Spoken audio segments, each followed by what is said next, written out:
आप सभी का हमारे YouTube चैनल साइंस फैसिलिटी में स्वागत है। हमारे चैनल साइंस फैसिलिटी पे लैब असिस्टेंट यानी प्रयोगशाला सहायक के पेपर सेकंड की तैयारी करवाई जा रही है, जिसके अंतर्गत हमने केमिस्ट्री की कंप्लीट सिलेबस सीरीज स्टार्ट कर रखी है। इसमें हमने 2 यूनिट कंप्लीट कर ली है। पहली परमाणु संरचना, दूसरी रासायनिक साम्य और तीसरी यूनिट हम आयनिक साम्य पढ़ रहे थे।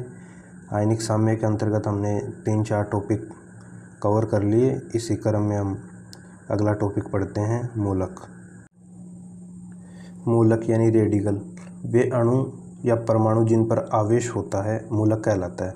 अब आवेश 2 प्रकार का होता है, पॉजिटिव आवेश और नेगेटिव आवेश। तो पॉजिटिव आवेश होगा तो कौन से मूलक होंगे? वो क्षारकीय मूलक होंगे यानी बाष्मिक मूलक। और नेगेटिव आवेश होगा वो कौन से मूलक होंगे? वो अम्लीय मूलक होंगे। अब इनके एग्जाम्पल देखते हैं। जैसे अमोनियम आयन हो गया NH4+, उस पर प्लस आयन है, प्लस चार्ज है, इसका मतलब वो क्षारकीय मूलक है। बाकी इधर अम्लीय मूलक वे होंगे जिन पे नेगेटिव यानी ऋणात्मक आवेश होगा, जैसे क्लोराइड, ब्रोमाइड, ये कार्बोनेट आयन हो गया, और भी जैसे CH3COO नेगेटिव हो गया, NO2 नेगेटिव हो गया, NO3 नेगेटिव हो गया, ऐसे। अब देखते हैं यहाँ से, इसमें क्वेश्चन पूछता है, बने भी हैं फर्स्ट ग्रुप से लेके 6th ग्रुप तक। हम देखते हैं। देखिए फर्स्ट ग्रुप में ये कुछ याद रखना आपको, जैसे Pb+2 हो गया, Ag+2 हो गया, Hg+2 हो गया। इनकी रिएक्शन यदि तनु HCl में करवाएंगे तो एक क्लोराइड आयन में टूट जाएंगे। फिर ऐसे ही सेकंड ग्रुप की बात करूँ मैं, कॉपर हो गया, आर्सेनिक हो गया, एंटीमनी हो गया, इनकी H2SO4 में से रिएक्शन करवाएंगे तो सल्फाइड में कन्वर्ट हो जाएंगे। ऐसे ही थर्ड ग्रुप में जैसे Fe+2 हो गया, क्रोमियम+3 हो गया, एल्यूमिनियम+3 हो गया, इनकी concentrate HNO3 plus NH4Cl NH4OH के साथ रिएक्शन करवाएंगे तो ये हाइड्रोक्साइड में कन्वर्ट हो जाएंगे। ऐसे ही फोर्थ ग्रुप की बात करूँ तो मैग्नीशियम+2 आयन हो गया, CO+2 हो गया, Zn+2 हो गया, Ni+2 हो गया, इनकी H2S के साथ करवाएंगे तो सल्फाइड आयन में कन्वर्ट हो जाएंगे। और ये सेकंड ग्रुप और फोर्थ ग्रुप पे तो क्वेश्चन भी पूछा गया है, जो हमने पिछले वीडियो में डिस्कस भी किया था। इस पे ये क्वेश्चन पूछा गया था कि क्या कारण है कि सेकंड ग्रुप में H2S गैस अम्लीय माध्यम में तथा फोर्थ ग्रुप में H2S गैस क्षारकीय माध्यम में प्रवाहित करते हैं। इसका कारण कल हमने जान लिया था डिटेल से। अब देखना इधर फर्स्ट, सेकंड, थर्ड और फोर्थ ग्रुप के लिए देखो। इधर ऊपर वालों का KsP यानी विलेयता गुणनफल कम होगा, अतः वे जल्दी अवक्षेपित होते हैं। उसके बाद नीचे वालों की बात करता हूँ मैं। नीचे वाले में कौन से आ जाएंगे? ये फोर्थ, फिफ्थ और सिक्स्थ। नीचे वालों का KsP अधिक है, अतः वे जल्दी अवक्षेपित नहीं होंगे। और इसमें जैसे मैं बात करूँ फिफ्थ ग्रुप की तो Ba+2, स्ट्रोंशियम+2, कैल्शियम+2, इनको अमोनियम कार्बोनेट में से रिएक्शन करवाएंगे तो कार्बोनेट में ये कन्वर्ट हो जाएंगे। ऐसे ही छठा ग्रुप में Mg+2 है, इसका Na2HPO4 के साथ करवाएंगे तो फास्फेट में चेंज हो जाएगा। अब इस पे एक क्वेश्चन भी पूछा गया है। क्वेश्चन देखिए, क्या कारण है कि फिफ्थ समूह में उपस्थित क्षारकीय मूलकों का परीक्षण Ba+2, स्ट्रोंशियम+2, कैल्शियम+2 के क्रम में किया जाता है? तो इसका आंसर हो जाएगा KsP के आधार पे हम बताएंगे, विलेयता गुणनफल के क्रम के आधार पे। तो क्रम ये हो जाएगा Ba+2 सबसे कम, Sr+2 से ज़्यादा, कैल्शियम+2 सबसे ज़्यादा। क्योंकि Ca+2 बाद में अवक्षेपित होता है, इसका मतलब KsP अधिक हो गया, विलेयता गुणनफल अधिक हो गया। जबकि Ba+2 पहले अवक्षेपित हो रहा है, इसका मतलब इसका KsP कम हो गया। अब बात करते हैं कि अम्ल और क्षार की। अम्ल में मतलब प्रबल अम्ल कौन सा है और दुर्बल अम्ल कौन सा है। क्षार में प्रबल क्षार कौन सा है, दुर्बल क्षार कौन सा है। और ये इम्पोर्टेंट है, आगे के क्वेश्चंस टॉपिक तभी समझ में आएंगे जब ये आपको याद रहेगा ये चार्ट, नहीं तो फिर बहुत ज़्यादा डिफ़िकल्टी हो जाएगी ये याद नहीं रहेगा तो। जैसे प्रबल अम्ल में आप याद रखो HCl हाइड्रोक्लोरिक अम्ल हो गया, H2SO4 हो गया, सल्फ्यूरिक एसिड हो गया, ऐसे ही HNO3 हो गया, HClO4 हो गया, हाइड्रोजन आयोडाइड हो गया, HI। दुर्बल अम्ल में आप याद रख सकते हो एसिटिक अम्ल हो गया, फार्मिक अम्ल हो गया, हाइड्रोजन साइनाइड हो गया, फिनॉल हो गया, हाइड्रोजन सल्फाइड हो गया। फिर प्रबल क्षार में आप याद रख सकते हो सोडियम हाइड्रोक्साइड, पोटेशियम हाइड्रोक्साइड। ऐसे ही आप दुर्बल क्षार में आप याद रख सकते हो अमोनियम हाइड्रोक्साइड यानी NH4OH। फिर 1 डिग्री एमीन हो गया, RNS2 हो गया, अमोनिया हो गया, फिर ऐसे ही ROR हो गया। अब नोट में देखिए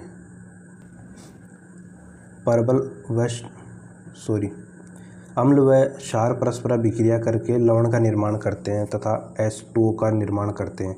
यह अभिक्रिया उदासीनीकरण कहलाती है। मतलब अम्ल और क्षार की आपस में अभिक्रिया करवाएं तो लवण साल्ट बनेगा और जल निकलेगा। जैसे एक एग्जांपल ले लो, मैं अम्ल ले लिया HCl, क्षार ले लिया NaOH। अब इनकी रिएक्शन करवाई तो NaCl बन गया और H2O बन गया। NaCl क्या हो गया, लवण हो गया। अब देखते हैं लवणों का कॉम्बिनेशन कि कैसे कैसे लवण बनेगा, और ये भी चार्ट बहुत इंपॉर्टेंट है। आगे इस पे बेस्ड क्वेश्चन बहुत सारे आएंगे तो इसको प्लीज़ अच्छे से समझना एक बार। देखिए लवण हमेशा अम्ल और क्षार से ही बनेगा। अब अम्ल क्षार से बन रहा है, इसका मतलब इसके 4 कॉम्बिनेशन हो गए। प्रबल अम्ल प्रबल क्षार से बन सकता है, फिर प्रबल अम्ल के साथ दुर्बल क्षार ले लिया, फिर दुर्बल अम्ल के साथ प्रबल क्षार ले लिया, फिर दुर्बल अम्ल के साथ दुर्बल क्षार ले लिया। ऐसे 4 कॉम्बिनेशन हो गए। अब मैं बात करता हूँ प्रबल अम्ल प्रबल क्षार के कॉम्बिनेशन की। इसमें क्या हो जाएगा, NaCl Na2SO4 हो गया, NaNO3 हो गया, ये पोटेशियम नाइट्रेट हो गया, K2SO4 हो गया। ऐसे ही हम बात करें दूसरा कॉम्बिनेशन की प्रबल अम्ल और दुर्बल क्षार की, जैसे अमोनियम क्लोराइड हो गया, अमोनियम नाइट्रेट हो गया, अमोनियम सल्फेट हो गया। ऐसे ही हम बात करें दुर्बल अम्ल और प्रबल क्षार की तो सोडियम एसीटेट हो गया, फिर ऐसे ही सोडियम साइनाइड हो गया, फिर HCOONA हो गया। ऐसे ही फिर फिनॉल से एक H निकल जाएगा और ये सोडियम जुड़ जाएगा, ये हो गया। चौथा कॉम्बिनेशन है दुर्बल अम्ल और दुर्बल क्षार का। अमोनियम एसीटेट हो गया, ऐसे ही अमोनियम साइनाइड हो गया, फिर ये फार्मिक अम्ल के साथ NH4 जुड़ जाएगा, ये कॉम्बिनेशन हो जाएगा एक साल्ट का। अब देखते हैं लवणों का जल अपघटन। जब इन कॉम्बिनेशन का तोड़ेंगे तो विलयन कैसा प्राप्त होगा, विलयन की प्रकृति क्या होगी, विलयन का pH कैसा होगा, वो अपघटित होगा कि नहीं होगा, ये सब देखते हैं। इसमें हम कुल 4 कॉम्बिनेशन पढ़ेंगे, जो अभी ऊपर वाले थे ना, इन्हीं 4 कॉम्बिनेशन का जल अपघटन करा के देखेंगे। जल अपघटन का मतलब जल से रिएक्शन करा के देखेंगे कैसा व्यवहार मिलता है। तो सबसे पहले तो आपको इनकी एग्जाम्पल याद होनी चाहिए कि प्रबल अम्ल और प्रबल क्षार के एग्जाम्पल क्या है। शॉर्ट में इसको लिखेंगे SASB यानी स्ट्रॉन्ग एसिड स्ट्रॉन्ग बेस। इनके एग्जाम्पल क्या हो जाएगा, sodium chloride, potassium chloride, sodium sulphate इत्यादि। अभी मैं एक रिएक्शन लिखी हमने, ये NaCl H2O, फिर ये सोडियम हाइड्रोक्साइड HCl में प्लस HCl हो गया। अब देखो NaCl को आयनों में तोड़ दिया मैं, Na+Cl नेगेटिव, H2O है ही जल अपघटन करा रहे हैं। इधर NaOH टूट गया Na+OH नेगेटिव में। अब दोनों तरफ देखिए तो Na+ से Na+ कट गया, Cl नेगेटिव से Cl नेगेटिव कट गया, इधर बचा H2O और इधर बचा H+OH नेगेटिव, यानी जल ही हो गया ये एक तरीके से। तो हम कह सकते हैं कि विलयन की pH कितनी होगी, 7, और प्रकृति कितनी होगी, प्रकृति कैसी हो जाएगी, उदासीन प्रकृति हो जाएगी। अतः हम कह सकते हैं कि प्रबल अम्ल और प्रबल क्षार लवण का जल अपघटन नहीं होता।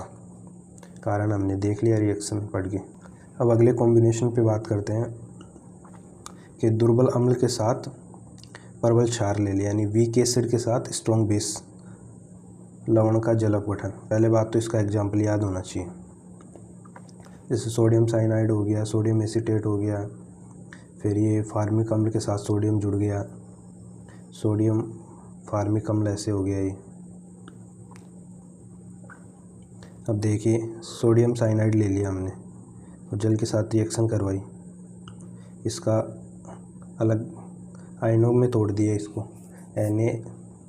Na+ हो गया और Cn नेगेटिव हो गया।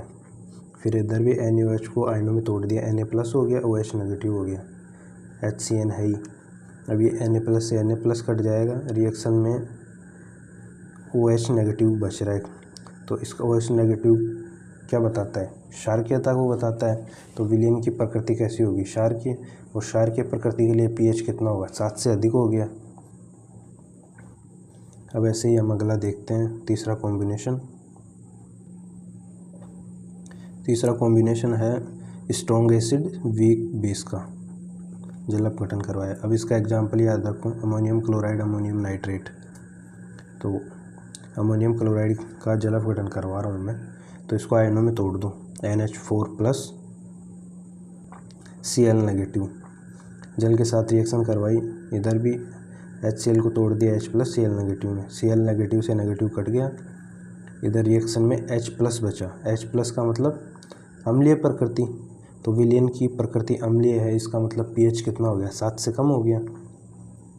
ऐसे ही हम चौथा कॉम्बिनेशन देखते हैं, वीक एसिड वीक बेस का। इसका एग्जाम्पल अमोनियम साइनाइड हो गया, जल से रिएक्शन करवाई, आयनों में तोड़ दिया, तो इधर इसमें H2 आ रहा है, जल आ रहा है, तो इसका मतलब रिएक्शन में H2 बच रहा है। इसका मतलब हम कह सकते हैं कि विलयन की प्रकृति उदासीन होगी। अब उदासीन होगी तो pH लगभग 7 के बराबर होगा, क्योंकि पहले वाली कंडीशन में H2 स्पष्ट रूप से बच रहा था और कुछ नहीं बच रहा था। देखिए इसमें H2 स्पष्ट रूप से बच रहा है, जबकि इसमें H2 के साथ और भी कई एलिमेंट बच रहे हैं। तो इसका मतलब H2O है, इसका मतलब विलयन की प्रकृति उदासीन तो होगी, और उदासीन है तो pH लगभग 7 के बराबर होगी। अब देखते हैं विद्युत अपघट्य। टूटने पर आयन देते हैं, और विद्युत अपघट्य भी दो प्रकार के हो गए, प्रबल और दुर्बल। दुर्बल में कौन आ गया? वीक एसिड वीक बेस, और प्रबल में क्या आ गया? स्ट्रॉन्ग एसिड स्ट्रॉन्ग बेस, और स्ट्रॉन्ग एसिड और स्ट्रॉन्ग बेस से ही लवण बनेगा। अब देखते हैं इन पे बेस्ड क्वेश्चन। ऐसे क्वेश्चन आएगा एग्जाम में, निम्न में से किस लवण का जलीय विलयन क्षारकीय है? तो आंसर अपना डी हो जाएगा। कैसे डी हो जाएगा? देखो अभी इसमें जलीय विलयन क्षारकीय होगा। क्षारकीय होगा मतलब pH अपने पास 7 से ज़्यादा होगी, और 7 से ज़्यादा कब हो सकती है? जब वीक एसिड हो और स्ट्रॉन्ग बेस हो। वीक एसिड और स्ट्रॉन्ग बेस वाली कंडीशन केवल डी बन रही है, बाकी कोई सी भी ऐसी कंडीशन नहीं बन रही, तो इसलिए अपना आंसर हो जाएगा डी। ऐसे क्वेश्चनों को हल करने के लिए मैंने जो पीछे 2 डायग्राम बताए थे उनको याद रखना ही पड़ेगा, तभी क्वेश्चन आसानी से हल होंगे। एक तो ये वाला चार्ट अच्छे से याद रखो, और दूसरा ये वाला। इन दोनों पे बेस्ड ही क्वेश्चन बनेंगे बहुत ज़्यादा, तो इनको अच्छे से देख लेना। अब अपना अगला टॉपिक है बफर विलयन, बफर सॉल्यूशन।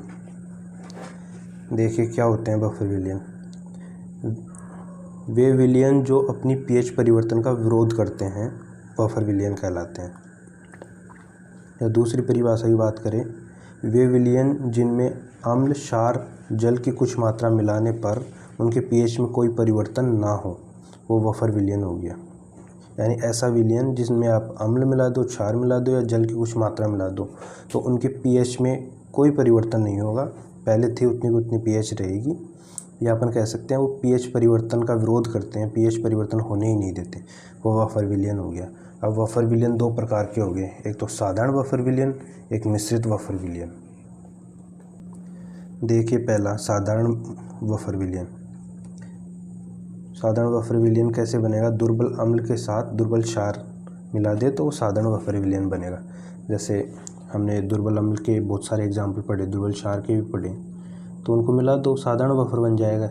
जैसे मैं कुछ एग्जाम्पल की बात करूं, हाइड्रोजन साइनाइड हो गया, प्लस अमोनियम हाइड्रोक्साइड हो गया, एसिटिक अम्ल प्लस अमोनियम हो गया, H2S प्लस अमोनियम हाइड्रोक्साइड हो गया, H2S के साथ ये अमोनिया हो गया। अब दूसरा है अपने पास मिश्रित बफर, बहुत इम्पोर्टेंट है, इस पे कई क्वेश्चन पूछे भी गए हैं और पूछता भी है, तो प्लीज़ इसको ध्यान से समझना। ये भी दो प्रकार का होता है, एक अम्लीय और दूसरा क्षारकीय। देखिए अम्लीय क्या होता है, हम यदि वीक एसिड का स्ट्रॉन्ग बेस के साथ साल्ट ले और उसमें वीक एसिड मिला दें तो जो विलयन बनेगा वो अम्लीय मिश्रित वफर विलयन बनेगा। जैसे मैं एग्जाम्पल की बात करता हूँ, एसिटिक अम्ल अपने पास एक दुर्बल अम्ल है और NaCl अपने पास ये स्ट्रॉन्ग बेस है।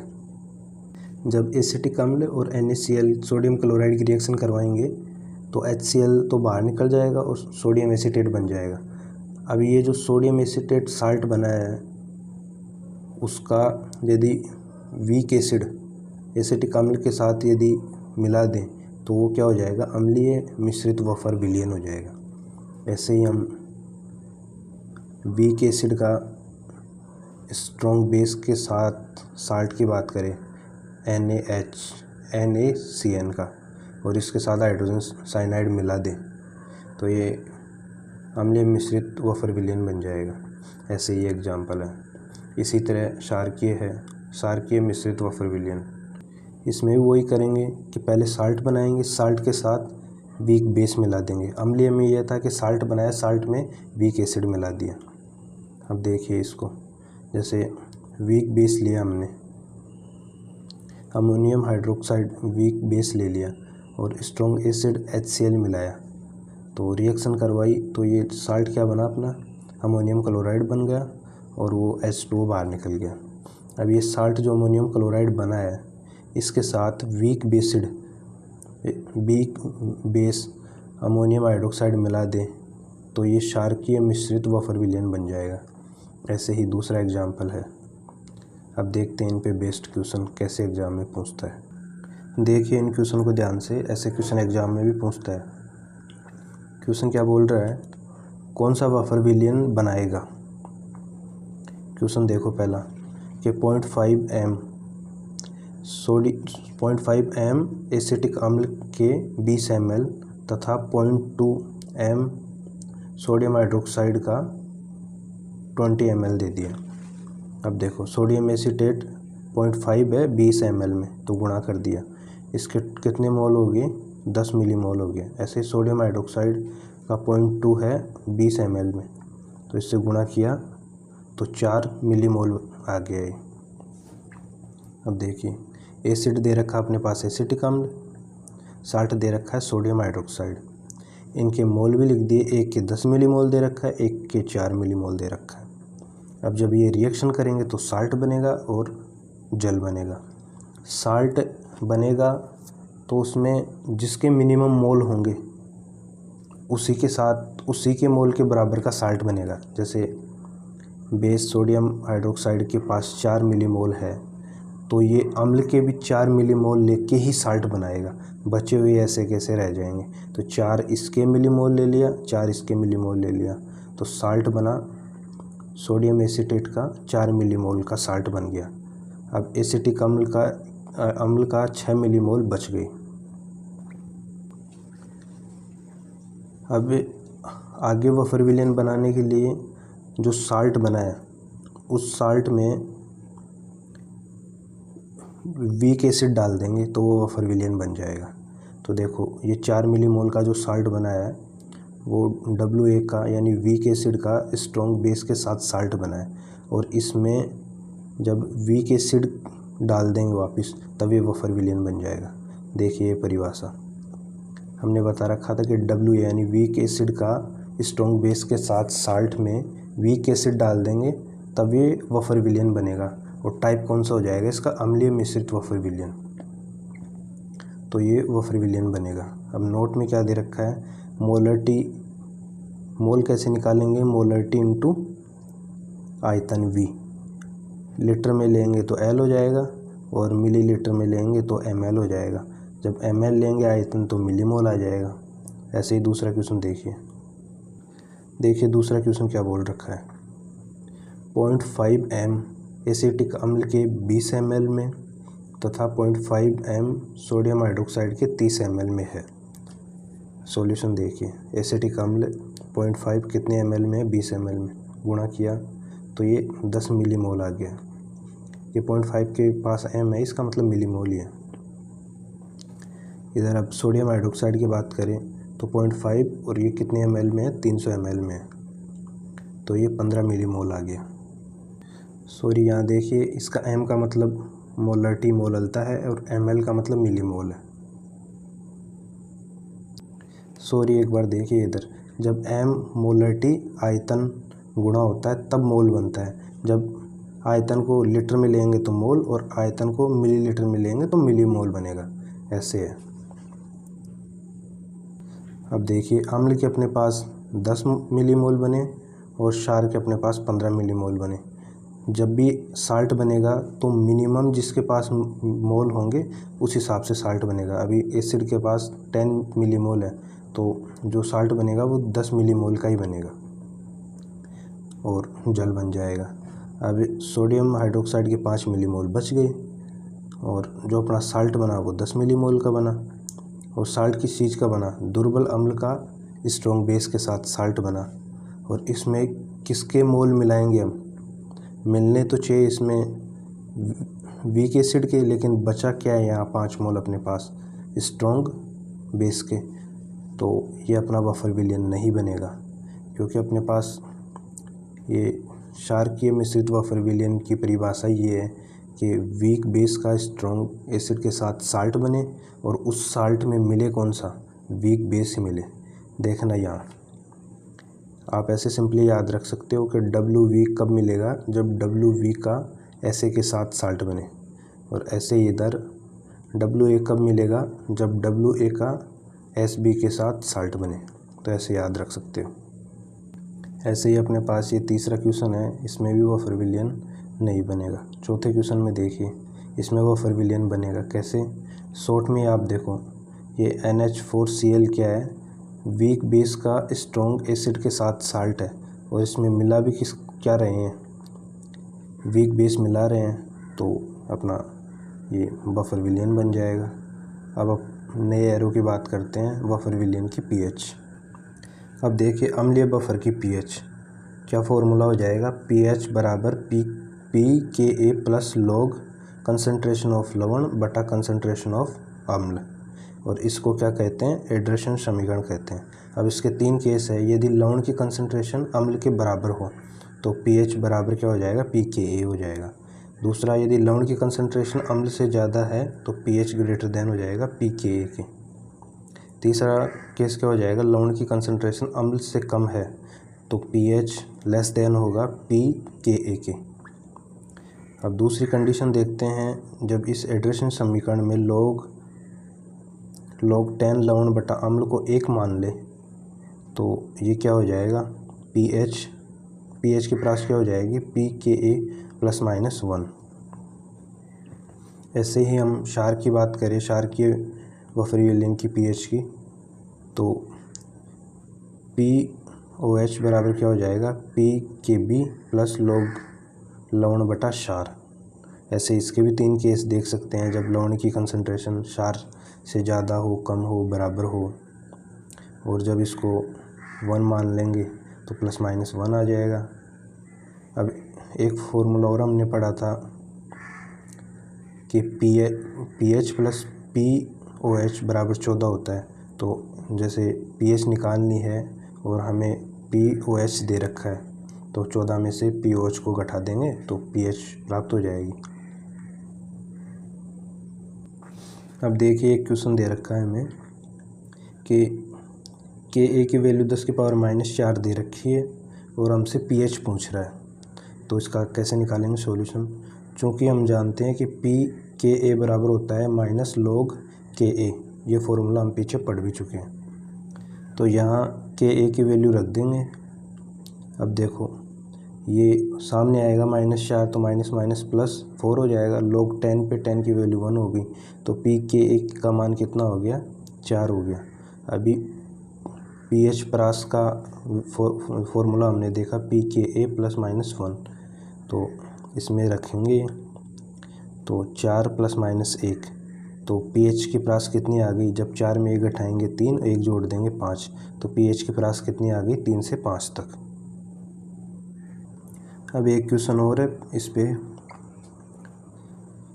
क्वेश्चन क्या बोल रहा है, 1 विलियन में 10⁻³ m HCN व 10⁻⁴ m KCN विलियन में उपस्थित है, तो विलियन की pH ज्ञात करो, जहाँ Ka बराबर दे रखा है 10⁻⁷। देखिए HCN वीक एसिड हो गया और ये KCN क्या हो गया, वीक एसिड का स्ट्रॉन्ग बेस के साथ साल्ट हो गया। और हम इसका फॉर्मूला ऊपर पढ़ाई था अभी, क्या हो जाएगा, pH बराबर pKa + log 10 पर कंसंट्रेशन ऑफ लवण बटा कंसंट्रेशन ऑफ अम्ल। तो यहाँ से हम pKa की वैल्यू निकालेंगे, तो ये pKa बराबर क्या हो गया, log Ka हो गया। तो इसको हल करेंगे तो ये 7 आ जाएगा। अभी लवण की कंसंट्रेशन लिख दी 10⁻⁴ और अम्ल की लिख दी 10⁻⁻3। ये कटेगा तो ऊपर 10⁻⁻1 बचेगी। जब ये पावर सामने आएगी तो ये 1 बच जाएगा और log 10 पे 10 की वैल्यू 1 होगी, तो 7 में से 1 जाएगा 6, तो इसका pH कितना आ गया, 6। और जब भी log को किसी भी बेस पे नहीं दिया हो तो उसको 10 बेस पे ही मानना है, और 10 पे log 10 की वैल्यू 1 हो गई, log 10 बेस पर 100 की वैल्यू 2 हो गई, log 10 बेस पर 1000 की वैल्यू 3 होगी। ऐसे log के फॉर्मूले चलते हैं, एक बार उनको अच्छे से देख लेना। आज के वीडियो में इतना ही। कल हम पढ़ेंगे मोलरता और नॉर्मलता क्या है, और इसमें एक मेजर टॉपिक बच जाएगा, सूचक और अनुमापन। इनमें देखेंगे हम कौन कौन से सूचक हैं, कैसे अम्ल क्षार का अनुमापन किया जाता है। उसके बाद हम देखेंगे कि लैब असिस्टेंट में इस यूनिट में पिछले सालों में किस प्रकार के क्वेश्चन पूछे गए हैं, पिछले 2-3 सालों के क्वेश्चन इस यूनिट से कैसे आए हैं, वो मैं आपके सामने लेके आऊँगा, उनको अच्छे से डिस्कस करेंगे। और इस टॉपिक में आपको कुछ भी डाउट हो तो आप कमेंट के माध्यम से हमसे पूछ सकते हो। वैसे तो मैंने डाउट जैसी कोई चीज़ छोड़ी नहीं है, अच्छे से समझाया है हर एक चीज़। फिर भी कुछ समझ नहीं आए तो यूट्यूब पे कमेंट के माध्यम से पूछ सकते हो। PDF के लिए हमारा टेलीग्राम चैनल ज्वाइन कर लो, साइंस फैसिलिटी के नाम से मिल जाएगा आपको। वहाँ हम सारे PDF अपलोड करते हैं, और धीरे धीरे इसी सीरीज में केमिस्ट्री की सारी यूनिटों के वीडियो आ जाएंगे, फिर फिजिक्स के यूनिटों के वीडियो आ जाएंगे, फिर बायोलॉजी के आ जाएंगे। ऐसे आपका एग्ज़ाम से पहले पूरा सिलेबस करा दिया जाएगा। और ख़ुद पे ट्रस्ट रखो, चैनल पे ट्रस्ट रखो, मन लगा के पढ़ो, सिलेक्शन हो जाएगा आराम से, आसानी से हो जाएगा। यूट्यूब पे इधर उधर भटकने की कहीं कोई ज़रूरत नहीं है। अपना साइंस फैसिलिटी चैनल पे आओ, अच्छे से मन लगा के पढ़ो, और बाकी अच्छा कंटेंट दे रहा हूँ, इससे बाहर कुछ जाएगा नहीं। तो थैंक यू। प्लीज़ चैनल को लाइक शेयर सब्सक्राइब कर देना। Thank you.